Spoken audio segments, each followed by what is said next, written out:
Inarestuhan na rin sina dating presidential spokesperson at Attorney Harry Roque at Cassandra Ong ng kasong qualified human trafficking ukol sa kaugnayan nila sa illegal na pogo operation sa Porac, Pampanga.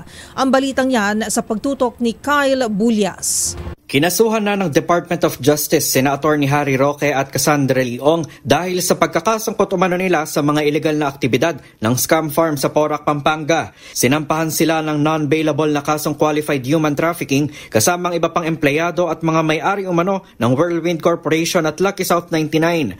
Ayon sa Presidential Anti-Organized Crime Commission o PAOC, ang kaso kay Roque ay bunsod ng pagiging legal counsel nito sa Whirlwind at pagtulong nito kay Ong para makakuha ng lisensya sa PAGCOR ang Lucky South 99 sa kabila ng mga illegal na aktibidad na kinasasangkutan ng naturang kumpanya. Samantala si Ong naman ay kinasuhan dahil sa pagiging incorporator nito kung saan kasama umano nito ang kanyang ninong na si Duan Renwu para maitayo ang naturang Pogo Hub. Matatandang itinanggi ni Ong sa mga nakaraang pagdinig ng House Quad Committee na hindi siya ang nagpapatakbo ng scam hub sa kabila ng mga lumutang na dokumentong pinangalanan siya bilang kinatawa ng Lucky South. Sa ngayon, titignan ng hukom sa Angeles City, Pampanga kung saan nakabinbin ng kaso kung may probable cause para isyuhan ng warrant of arrest sina Roque, Ong at mga kasamahan nito. Oras na maglabas ng arrest warrant, magiging palaisipan ngayon kung paano huhulihin si Roque na kasalukuyang nasa the Netherlands para humiling ng asylum.